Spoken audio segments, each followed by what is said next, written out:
Bon, concrètement, cette vidéo, elle va me mettre dans la sauce, mais vous imaginez même pas. Maintenant, sur le marché automobile, du gadget auto, on retrouve quelque chose qui se répand beaucoup, c'est la dashcam. C'est absolument pas un placement de produit, juste je kiffe ça et j'ai soif. Qu'est-ce qu'une dashcam pour ceux qui ne seraient pas propriétaires d'une voiture ou qui ne connaissent tout simplement pas? C'est une petite caméra que vous allez pouvoir placer à l'avant, à l'arrière, sur les côtés de votre voiture, et qui en fait va enregistrer continuellement tout ce qui se passe. Donc comme je disais, la dashcam, ça se répand de plus en plus, et donc évidemment, ça filme beaucoup de conneries sur la route, effectuées par certains usagers. Et aujourd'hui, c'est ce qu'on va regarder. On va regarder des gens qui conduisent comme des bites. Mais alors pourquoi je vous fais cette vidéo? C'est parce que récemment il m'est arrivé une petite mésaventure sur la route qui m'a plutôt bien saoulé. Et j'aurais bien aimé avoir une dashcam, même si je ne sais pas trop. Alors il y a deux écoles qui disent que ça sert à l'assurance, d'autres qui disent que ça sert pas à l'assurance. Je suis perdu, j'en ai rien à foutre. C'est l'heure de la story time de Titoine.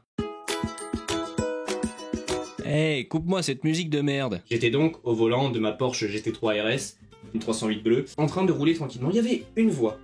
Une file unique. Il n'y avait pas de voie en sens inverse de moi et à ma droite une ligne blanche, à ma gauche un terre-plein. Cette ligne blanche est très importante pour la suite de cette vidéo. Après cette ligne blanche, il y avait une autre file qui va dans le même sens que moi et une ligne blanche continue entre les deux. Ce qui fait qu'il t'est interdit de te rabattre sur n'importe quelle voie des deux. Et si tu veux aller à gauche, tu peux pas, tu dois attendre le bout de la ligne blanche qui est 200 mètres plus loin. Nous sommes un lundi soir, un petit peu de monde sur la route, quand même du monde, ça bouchonne un petit peu, ça roule à 2-3 km/h, mais ça avance tout de même. Je regarde devant moi, je ne pense pas à regarder à ma droite, vu que c'est une ligne blanche, personne ne peut me doubler, venir de la droite, ce qui est complètement logique si vous avez eu votre code. Et là, je regarde devant moi en conduisant et j'entends boum. Et je vois à ma droite quelqu'un en fait qui a voulu se rabattre de la voie de droite sur la voie de gauche. Et donc forcément qui m'a tapé le côté droit avant du véhicule. On était lundi soir, je rentrais du boulot, j'étais quand même un petit peu fatigué, de mauvaise humeur aussi, peut-être un petit peu chiffon. Et donc la personne dans le véhicule à ma droite descend sa fenêtre et me demande si je veux faire un constat. En me mimant très bien comment faire un constat. Évidemment qu'on va faire un constat. Il y a une ligne blanche, t'es en tort, tu me rentres dedans, tu me niques la bagnole. Évidemment, à quel moment tu t'es posé la question de on fait un constat ou on fait pas un constat? Nique ta sœur en fait. Évidemment, on va faire un constat. Comme monsieur m'a fait un signe, eh bien on va faire un constat, je lui ai répondu, oui évidemment on va faire un constat, sans en parler à base de langage des signes. Je pense qu'il valait mieux ne pas descendre des fenêtres à ce moment-là, je pense que le dialogue aurait pas été très constructif. Je laisse donc la personne se mettre devant moi pour ne pas gêner la file de droite. Il descend du véhicule. Regarde si son véhicule est abîmé, son véhicule n'avait rien. Ah, ça a pas tapé fort, ça a touché, puis ça a frotté sur de la longueur, tu vois. Il regarde, là, moi j'étais pas encore descendu de ma voiture à ce moment-là, je suis en train de me détacher, tout ça. Il remonte dans sa voiture, il s'en va. Et alors là, je me suis dit, je fais quoi? Est-ce qu'on entame une course-poursuite dangereuse, à proprement parler, surtout qu'on était quand même dans les bouchons. Mais je me suis dit, vu sa conduite, vu l'humeur du mec, faut clairement pas tenter d'essayer de lancer un dialogue, je sais que ça va partir en couille. Je me munis donc de mon téléphone portable iPhone 14, je prends sa plaque en photo, ne sachant pas à ce moment-là si j'ai des dégâts ou pas sur mon véhicule. Lui, j'ai vu qu'il n'avait rien sur sa voiture, je me suis dit, bon...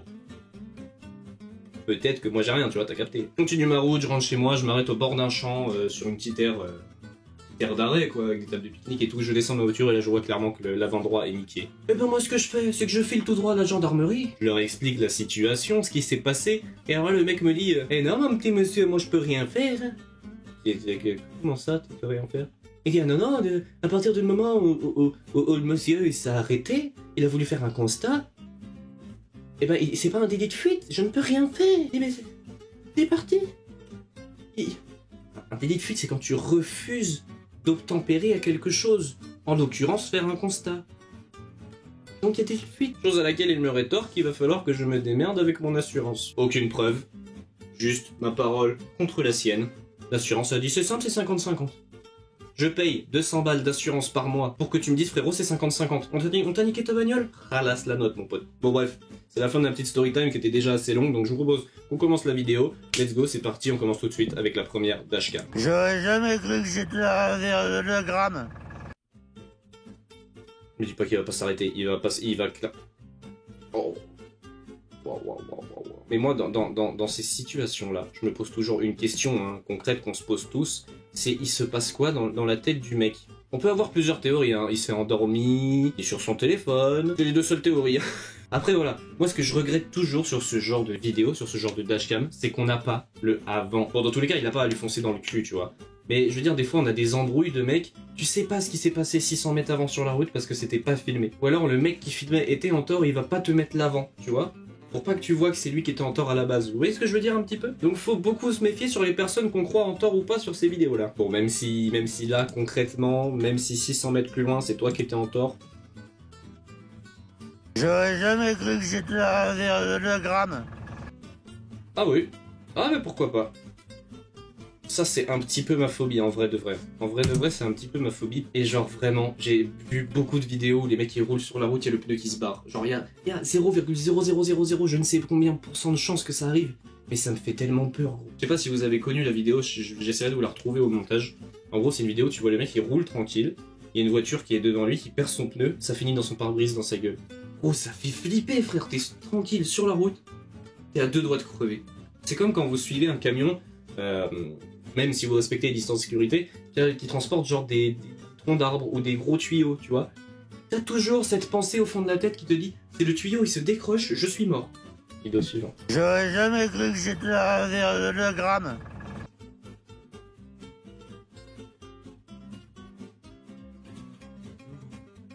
Ah ouais. Ah ouais, je pense qu'on est dans la même situation que le bus de tout à l'heure. Je pense qu'on est clairement sur un mec qui s'est endormi. Je suis pas assez cultivé, honnêtement, pour ressortir le nom de la maladie qui fait que, genre, tu t'endors d'un coup, tu vois. Blackout, bam, tu t'endors, tu tombes. J'ai connu une personne, si tu regardes cette vidéo, tu te reconnaîtras.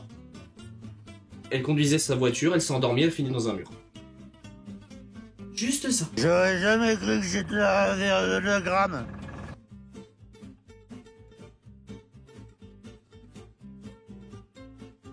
Non. Mec. Mec.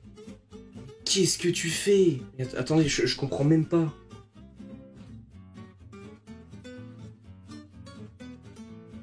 Attendez, on va essayer de décrypter la scène parce que là, réellement, je ne comprends pas le pourquoi du comment.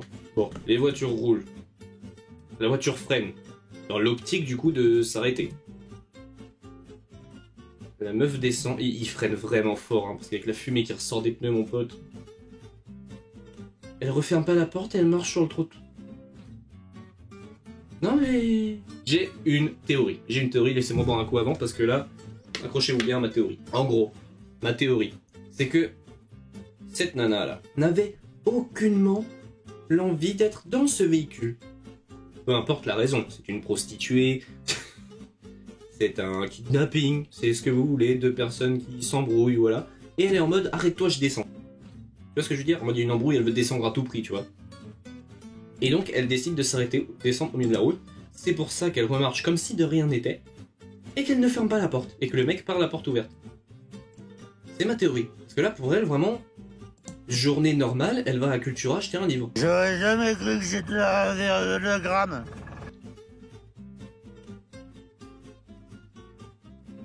Waouh. Heureusement qu'il a accéléré d'un coup. Heureusement qu'il a accéléré d'un coup parce que là, mon pote, il était dedans. Le très bon réflexe qu'il a... Attendez, je mets ma casquette d'inspecteur. Là, on a la dashcam avant. Pourquoi il s'arrête comme ça? Attendez. Pour quelle raison valable il s'arrête comme ça? Est-ce qu'il y a un feu? Ok, il y a une intersection. Attendez, c'est la tête du papy qui m'a fait rire là. En mode, mais avance connard. Regardez sa tête. Ah mais ça a vraiment tapé en fait. Ah ouais. J'aurais jamais cru que j'étais arrivé à le gramme. Ah ouais. Ok. Bon, on enchaîne. Hein. Ok, feu rouge. Mais t'essayes quoi, frérot? Bah oui, mon gars, le pipeau...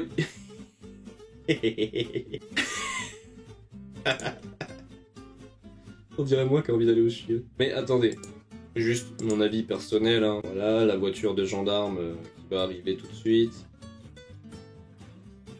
Voilà, là, t'es le fugitif, tu vois que la portière s'ouvre, frérot, passe à gauche. Hein. Le mec n'aura pas le temps de te contourner si t'accélères un grand coup pour aller à gauche. Tu vois ce que je veux dire un peu ou pas? Enfin, c'est ma perspective, je n'engage personne à faire des délits de fuite. Hein.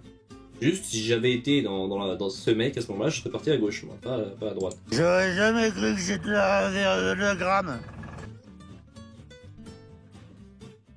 Ok, il met son clignotant à gauche. Il a l'air d'avoir envie de se rabattre à gauche, il se rabat. Ah oui! Ah, puis il s'en va, hein. Tranquillou pilou, le petit loup. Ah oui, surtout que ça ressemble étrangement à un convoi militaire, cette histoire, hein. Regardez, il y en a un là, un là, un là, un là, il y en avait deux là. Toi, t'es dans le jus, mon frérot. Ah ouais, non, moi j'étais en mode en France, en mode nous on roule dans ce sens-là, tu vois. Pas, je m'attendais pas à ce qu'il y ait un mec qui... Ah ouais, c'est ça en fait, il se rabat vraiment à gauche pour éviter le mec, quoi. J'aurais jamais cru que j'étais vers le gramme.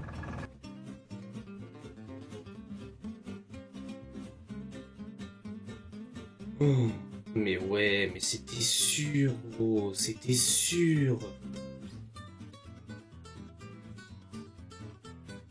Ah, c'est dommage, on a pas le début de la vidéo.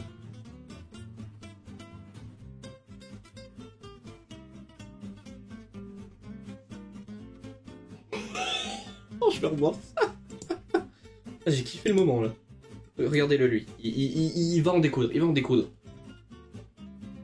Eh, patate de forain dans ta gueule.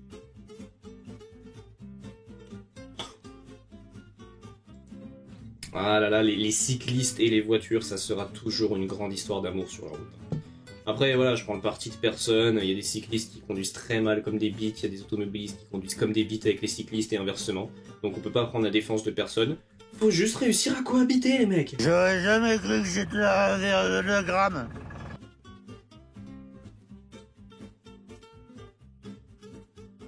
Oi, oi, oi, oi. Moi, ça me fait rien, mais c'est souvent les passagers que j'ai avec moi que ça fait un peu flipper. C'est que en France, maintenant, sur les télépéages, quand vous prenez l'autoroute ou vous sortez de l'autoroute, vous avez la barrière avec le badge télépéage qui fait que quand vous vous approchez vers la barrière, vous n'êtes pas obligé de vous arrêter. Vous mettez à 30 km/h et la barrière va s'ouvrir. Vous n'êtes pas obligé de freiner ni quoi, du moment que vous êtes à 30 km/h. Il se peut que j'arrive peut-être un peu vite vers ces barrières à chaque fois, mais elles s'ouvrent. Mais le jour où elle s'ouvrira pas, ça sera à moi le camion. Et ce jour, j'espère qu'il n'arrivera pas. J'aurais jamais cru que j'étais vers le gramme.